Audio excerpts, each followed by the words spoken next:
আমাদের বিরুদ্ধে অনেকগুলো অপবাদ হচ্ছে, অপপ্রচার হচ্ছে। এগুলোর জবাব দেওয়ার জন্য আমাদেরকে মেধার প্রয়োজন আছে, আমাদেরকে জানার প্রয়োজন আছে, আমাদের শিক্ষার প্রয়োজন আছে। আমি মনে করি এই কাজগুলো আগামী প্রজন্মের জন্য আমরা শুরু করতে পারি। আগামী প্রজন্ম যেন এই বিএনপির উপর ভর করে একটি আধুনিক সমৃদ্ধশালী বাংলাদেশের নাগরিক হতে পারে। এই বিএনপিকে যদি আমরা ধারণ করতে না পারি, দেশের মানুষ যদি আমাদের কারণে ধারণ না করে, তাহলে এই দেশের জন্য বিপদ আছে। কারণ জিয়াউর রহমান এই দেশের স্বাধীনতা শুধু ঘোষণা করেন নাই মেজর হিসাবে, তিনি যুদ্ধ করেছেন, তিনি নেতৃত্ব দিয়েছেন। পরবর্তীতে 15ই আগস্টের পর 7ই নভেম্বর সিপাহী জনতার বিপ্লবের মধ্য দিয়ে জিয়াউর রহমান বাংলাদেশের রাষ্ট্রীয় ক্ষমতায় এসেছেন। তার যেটুকু আমি বললাম প্রথমেই, সততা, ন্যায়পরায়ণতা, এই দেশের মানুষের প্রতি ভালোবাসা। পরবর্তীতে 91 সালে যখন বেগম খালেদা জিয়া বাংলাদেশের রাষ্ট্রীয় ক্ষমতায় এসেছেন, তার অবস্থা তো আপনারা দেখেছেন। তাকে তার বিরুদ্ধে কোনো দুর্নীতির অভিযোগ প্রতিষ্ঠিত করতে পারেনি।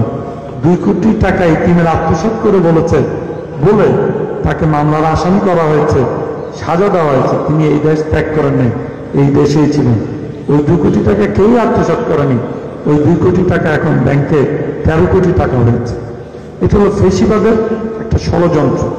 বেগম খালেদা জিয়ার সাথে আমাদের এখানে যারা এই 2-4 জন সাক্ষাৎ করেছেন বা যাদের সৌভাগ্য হয়েছে সাক্ষাৎ করে, তার মতো মনীষী নারী, তার মতো এত বিশাল ব্যক্তিত্বের, আমরা তো জিয়া রহমানের সাথে কথা বলতে পারি না, কিন্তু বেগম খালেদা জিয়ার সাথে আমরা কথা বলেছি।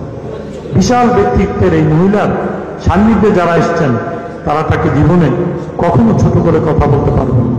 তাকে সম্মান, ইজ্জত, ভালোবাসার দৃষ্টিতে, শ্রদ্ধার দৃষ্টিতে কথা বলবে।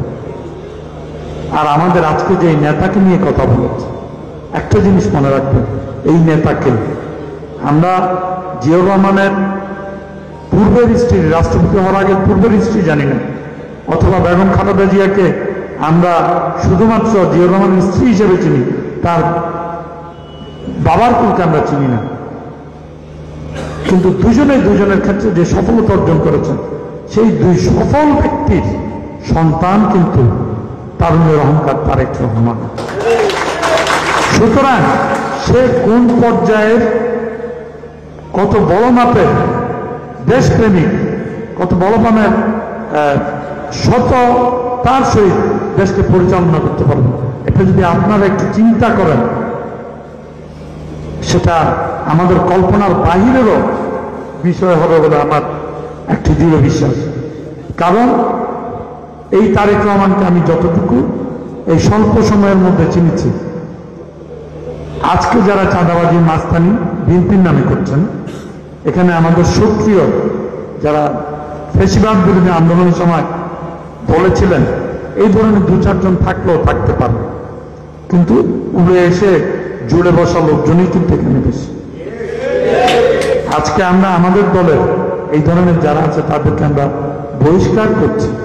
আমরা বলছি যে তাদেরকে গ্রেপ্তার করে আইনের আওতায় আনার জন্য আনা হচ্ছে না। কেন আনা হচ্ছে না এটা আমরা জানি না, কিন্তু আমরা আমাদের রাজনৈতিক দল হিসেবে আমরা আমাদের দায়িত্বটা পালন করছি। আমি একটা কথা আপনাদের কাছে আমি হলফ করে বলতে পারি, আমার দৃঢ় বিশ্বাস, তারেক রহমান যদি বাংলাদেশের রাষ্ট্রীয় ক্ষমতা পরিচালনার দায়িত্ব এই দেশের মানুষ দেয়, তিনি প্রথমে বহিষ্কারের আগে বলবেন তাকে গ্রেপ্তার করে আইনের কাছে সোপর্দ কর, তারপরে তাকে দল থেকে বহিষ্কার। এই তারেক রহমান আগামী দিনের এই বাংলাদেশের তারেক রহমান হবে, এটা আমাদের সবাইকে মনে রেখে আমাদের আগামী দিনের কর্মকাণ্ডগুলো পরিচালনা করতে হবে।